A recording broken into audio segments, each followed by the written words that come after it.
జగన్కి నెల్లూరు చాలా ప్రత్యేకం. ఎందుకంటే గత ఎన్నికల్లో వైసీపీ క్లీన్ స్వీప్ చేసిన నెల్లూరు ఈసారి ఆ పార్టీకి ఎలాంటి ఫలితాన్ని ఇస్తుందనేది ఆసక్తికరంగా మారింది. సీఎం జగన్ మేమంతా సిద్ధం బస్సు యాత్ర నేడు నెల్లూరులో కొనసాగుతోంది. ఈరోజు యాత్ర 9వ రోజు. చింతారెడ్డిపాలెం నుంచి బయలుదేరి కోవూరు క్రాస్, సున్నపుబట్టి, తిప్ప, గౌరవరం మీదుగా యాత్ర కొనసాగుతోంది. సాయంత్రం కావలి వద్ద భారీ బహిరంగ సభ ఏర్పాటు చేశారు.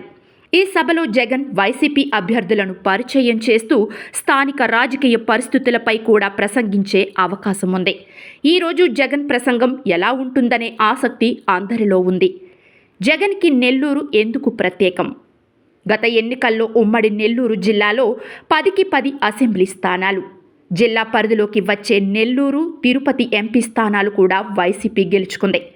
దాంతోపాటు నెల్లూరు జిల్లాకు సంబంధించి 3 రాజ్యసభ సభ్యులు వైసీపీలో ఉండేవారు.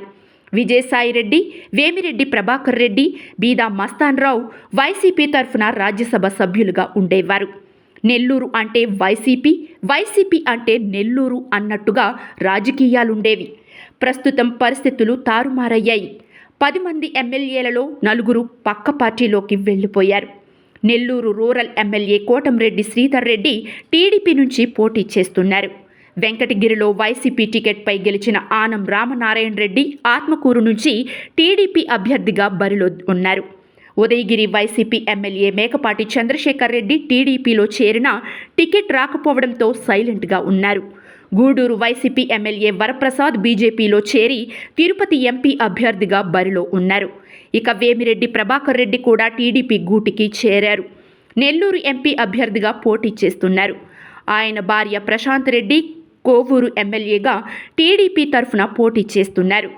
5 ఏళ్లలో ఈ జిల్లాలో పరిస్థితులు తారుమారయ్యాయి. ఈ ధీమా రేపు ఎన్నికల్లో ఎలాంటి ఫలితాలను ఇస్తుందో చూడాలి. విజయసాయిరెడ్డి నెల్లూరు ఎంపీ అభ్యర్థిగా రావడంతో వైసీపీ కేడర్లో ఉత్సాహం పెరిగింది.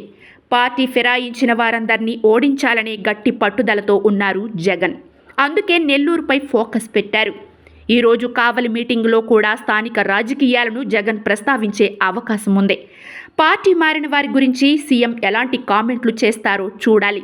గత ఎన్నికల్లో వైసీపీ క్లీన్ స్వీప్ చేసిన నెల్లూరు ఈసారి ఆ పార్టీకి ఎలాంటి ఫలితాన్ని ఇస్తుందనేది ఆసక్తికరంగా మారింది.